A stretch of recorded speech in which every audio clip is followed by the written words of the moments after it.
Hey guys, welcome back to Kicking It with Kids. Today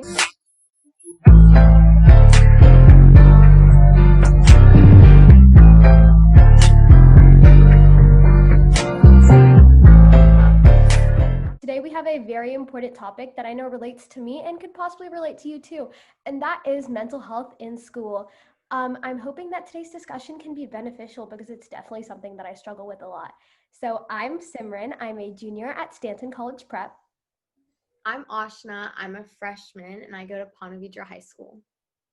I'm Krish, and I'm a sophomore at the Bull School. I'm Anika, and I'm a sophomore at Nice High School, and we have a very special guest with us today.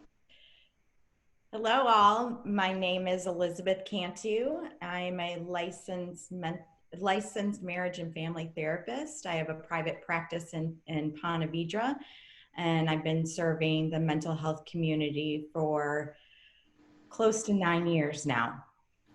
And it's a pleasure to be asked to join you all today to help further discussions on mental health.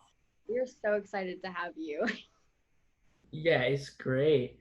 All right, so let's get into this podcast. So I know that at least in my school, mental health is a huge part of our school, and because it is high school, we have we have a lot of work, so it can be very stressful. So I was just wondering how much stress is good for you, and when does it become more of a liability?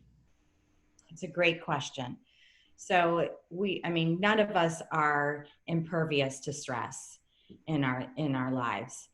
However, as it relate, well, and there, and so that's a great question.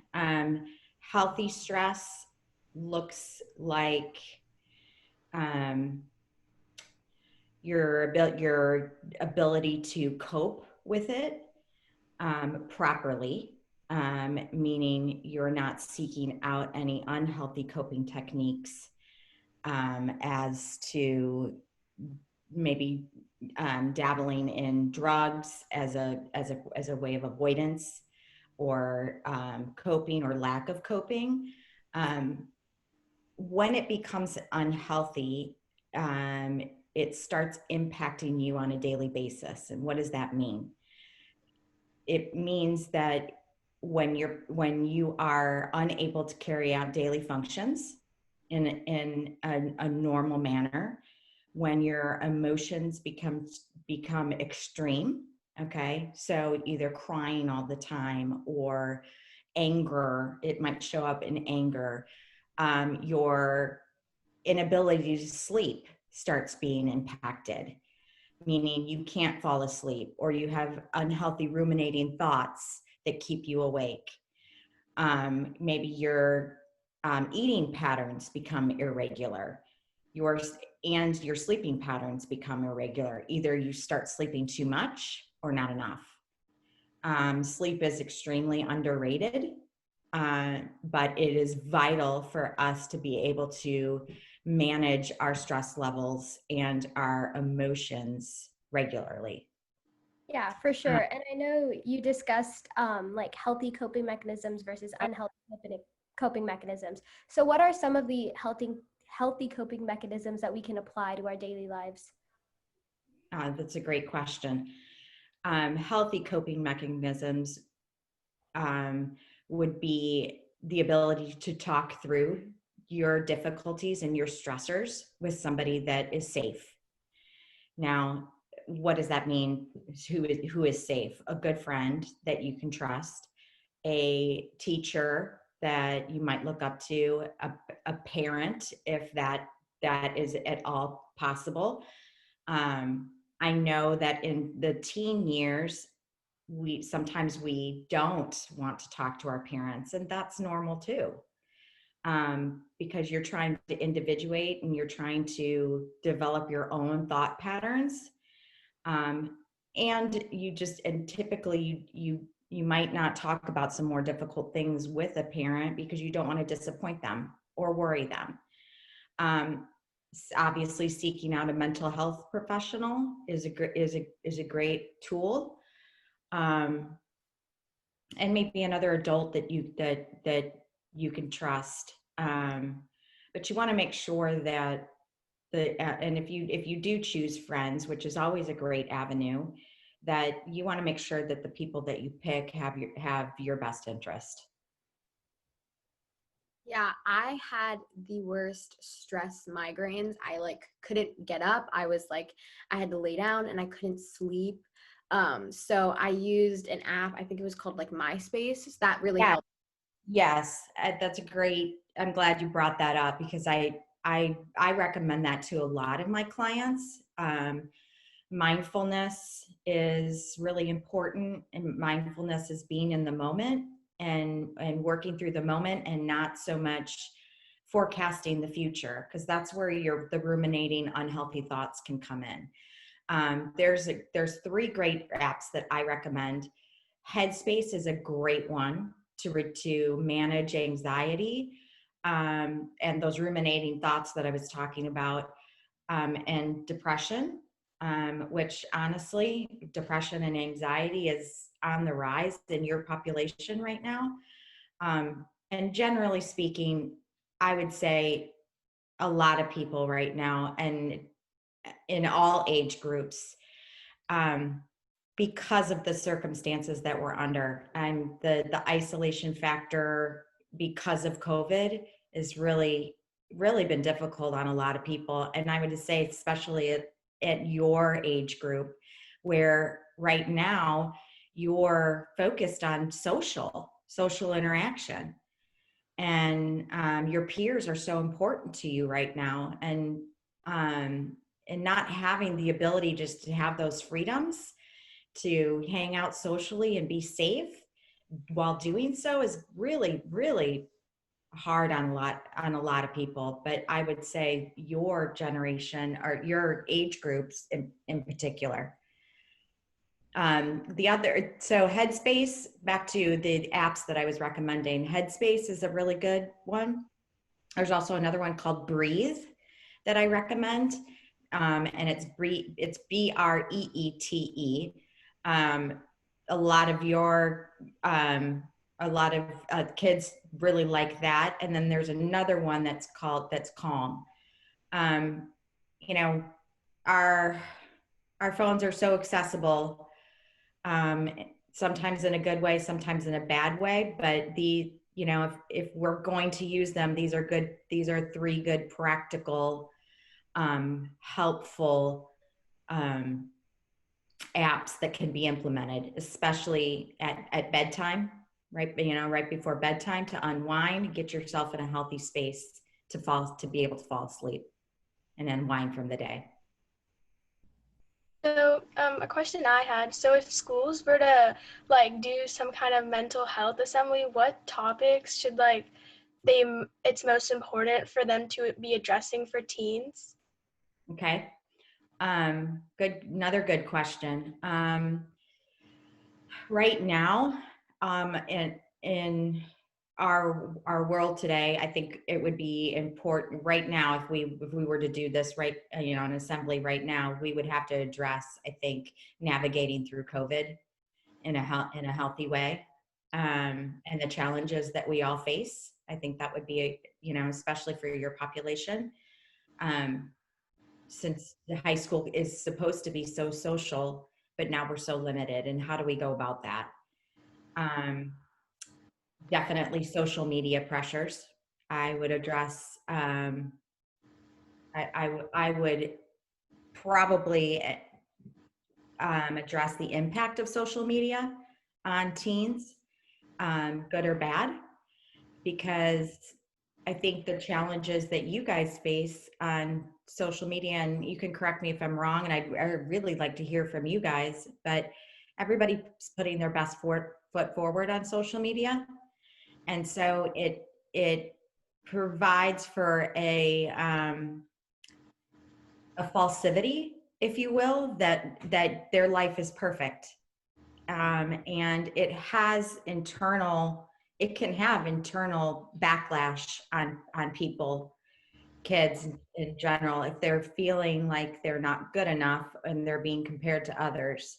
And so-and-so is, I'm watching so-and-so do all these great things, and it's leaving me feeling inadequate. So social media, for sure, how to navigate COVID in these times, how to address healthy anxiety, because anxiety is going to be a part of all of our lives, because life is tough sometimes. It can be joyful too, and there is, you know, even good things can cause anxiety. You know, like taking a trip or getting, you know, um, just normal, you know, joyful, or having a baby, or, you know, things that would, you know, prom or homecoming, or preparing yourself for an athletic event, competition. Those are all good things, but they are stressful. So, and then the rise in, I would definitely say probably the rise in depression, and a third or a fourth or fifth topic would maybe parent and teen interactions, and how to maybe navigate that in a healthy manner, because we do have a lot of we can have a lot of pressures from the expectations of our family, and or their, you know, the family's legacy. So but you know, that that's my assessment. What would be helpful for you guys to address? And anybody can chime in. I know. The COVID one would definitely help me, because I know when I was like in the beginning of quarantining, I had just cut off all connections with people. I just like gone in my little bubble. So if they were to address like COVID and how we should like kind of like deal with it socially, that would definitely help me. Good. Yeah, Great. and I know our schools are like, or especially at my school, they're attempting to put a step forward in mental health, because it is such a huge problem at schools like Stanton, where and like Nice, where academic rigor is a priority, Yeah. obviously.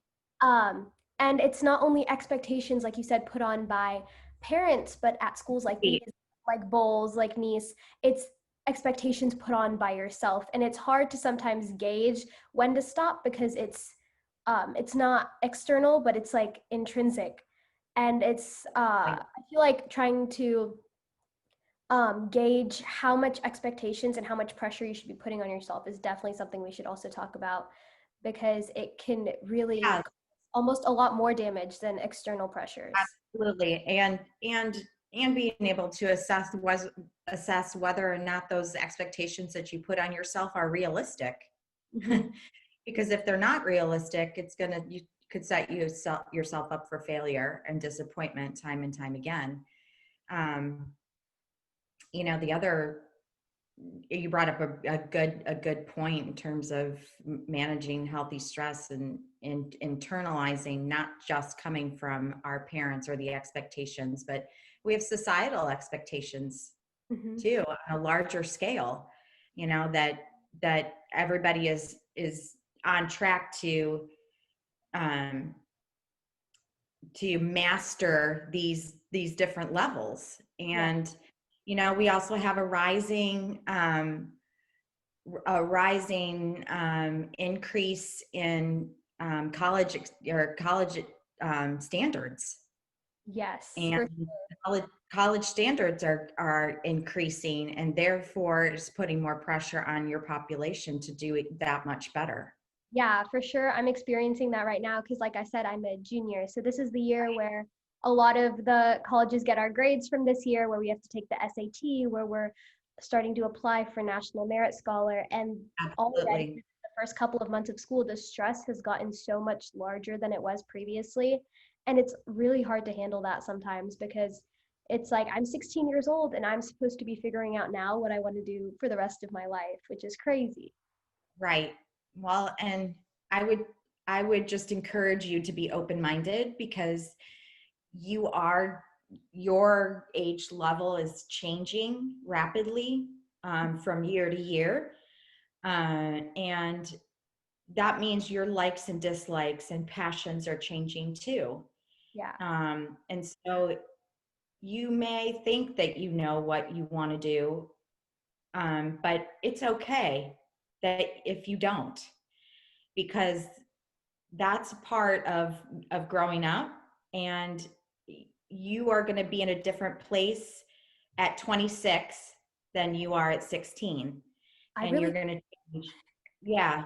And so don't be afraid of maybe having an idea of what you want to do, but then changing it, and recognizing that that's okay, because you're evolving as a human, and evolving means you're going to change, and you're going and that's all right. And I think it's unrealistic to put on 16-year-olds or high school in general, that knowing that you have to know what you want to do. And I don't think that's realistic unless you have aspirations of being, you want to be a lawyer, or you want to be a doctor.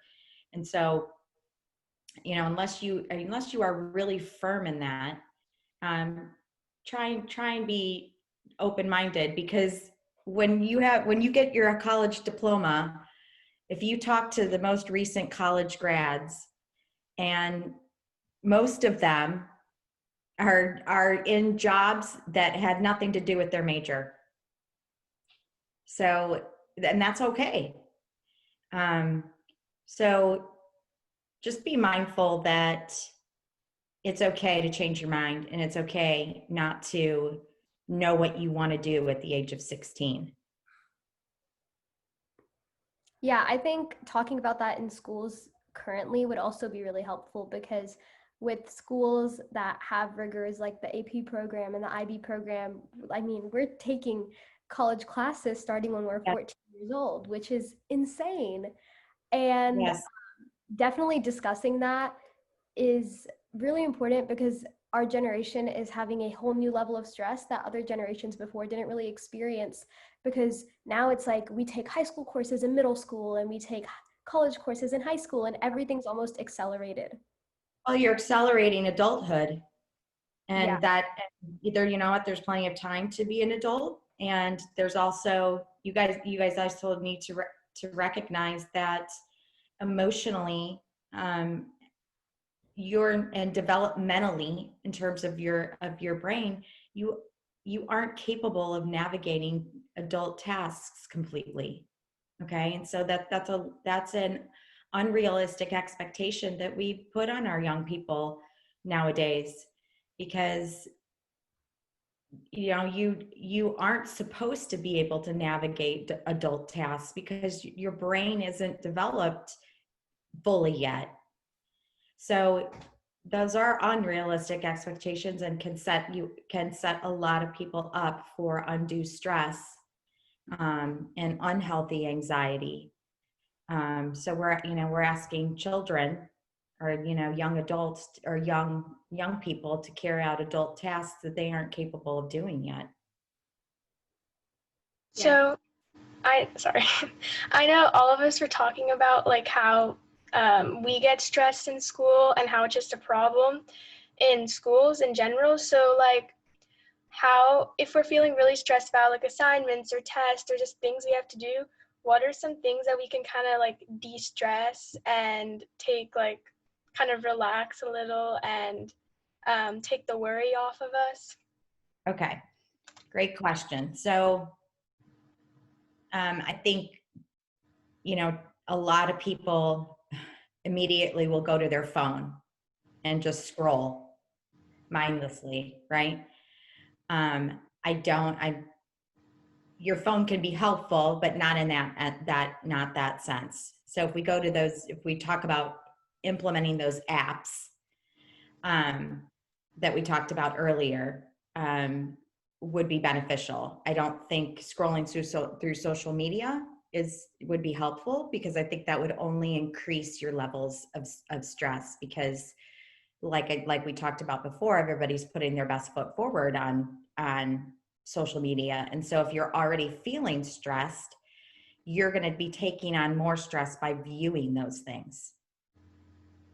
and it's going to fulfill that inadequacy or that inner stress that you're already feeling. Exercise, great way to de-stress. Painting, doing, listening to music, finding that safe person to talk through some things, going for a walk, get yourself outside and get yourself into nature. Nature has healing properties that a lot of people don't recognize.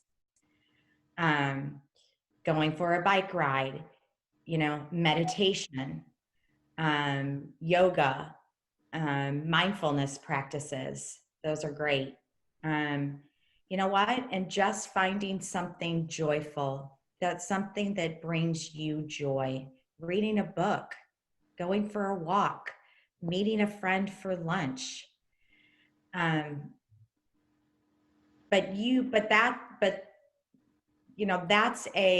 something that each individual has to tap into, because they're different for each person. So if, reading a book isn't going to be helpful for everybody, but it could be helpful for that specific person. But each person has to be able to identify what brings them joy and what makes them feel good. Does that answer your question? Yeah. I feel like for me, I think reading definitely helps. Like recently, I really felt like it's just something that's fun and I really enjoy. And then I also really like to bake. And I feel like, Cooking, yeah. yeah, I feel like it really takes the stress off and it's just something fun I can do. And take a break from homework and just, Yeah, and it produces something, right? It baking or cooking, you have a end product at the end that makes you feel good, and that you share with other people, not just yourself. Yeah. So yeah, great. I know, especially since we're doing like distance learning, I know all of us are doing distance learning. It's really hard sometimes to find that like distinction between like what's leisure time and what's school time, since I'm sitting at my desk in my room all day for 8 hours Right. doing school and then 5 hours doing homework. Like, when do I have time, or when can like my brain shut off from like Yeah. in school mode?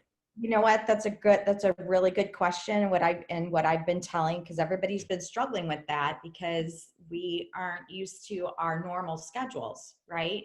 Where things are much more planned out and much more structured. So what I've been telling a lot of people is to create a schedule for yourself, so that there is boundaries and there is predictability, and that you build in that leisure time. You've got maybe you might have 3 hours of homework, but then then we build in 30 minutes of exercise, or 30 minutes of whatever that leisurely activity is, playing an instrument, going for a walk, reading a book.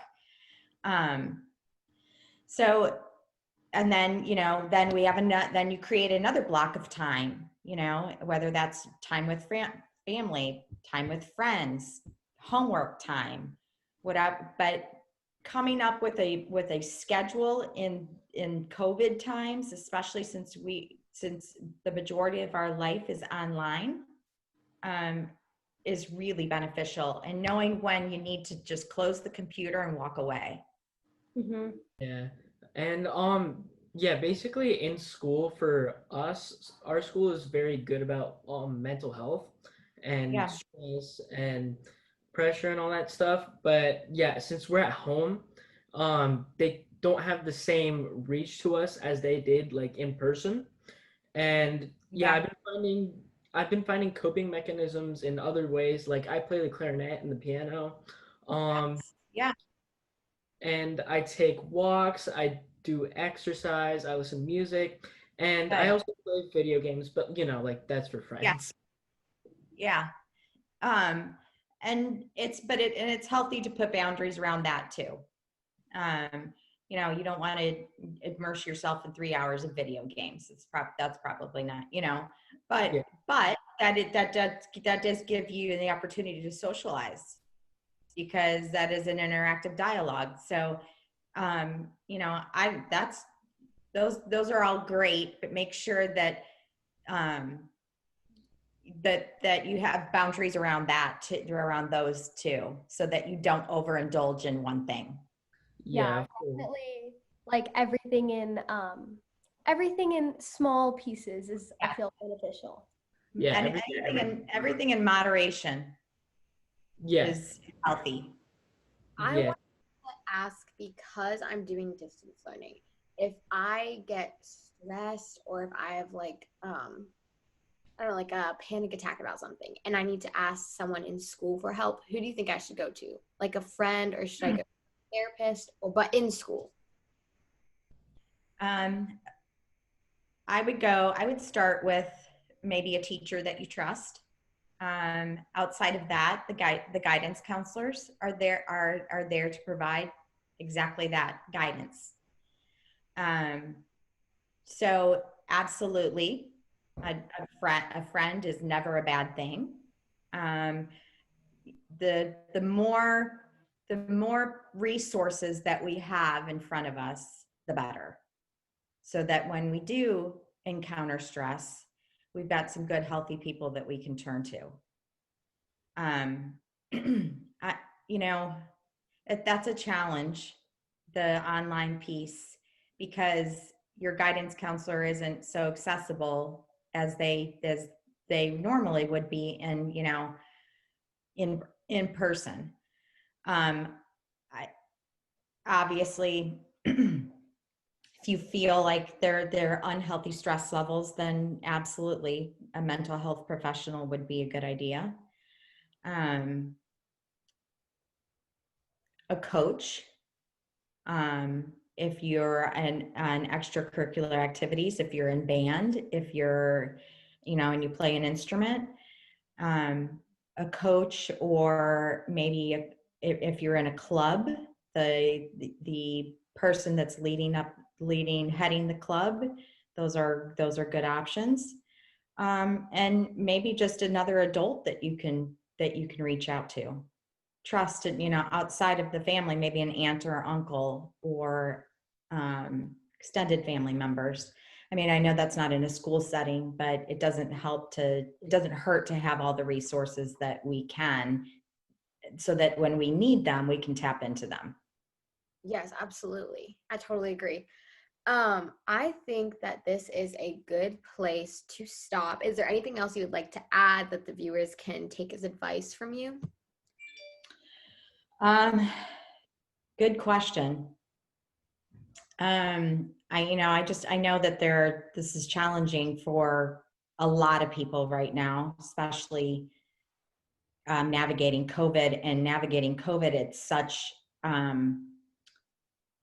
long lengths, with not having any, you know, not knowing when this is going to end and when this is going to get better. You know, don't be afraid to ask for help. Okay. I think a lot of people think that asking for help means that that's a weakness, and actually not asking for help is a weakness, because none of us should suffer in silence. And there's, you know, at some point in our lives, everybody needs help, and it's okay. And I would just encourage you guys to remember that there's nothing wrong with asking for help. It makes us a better person. It empowers us to better ourselves. So, moving forward, I hope the stigma of mental health keeps deteriorating. Yeah, for sure. So thank you guys for tuning in to this week's episode of Kicking It with Kids. Make sure to join us in 2 weeks so you can learn a little bit more. Bye. Bye. Thank you.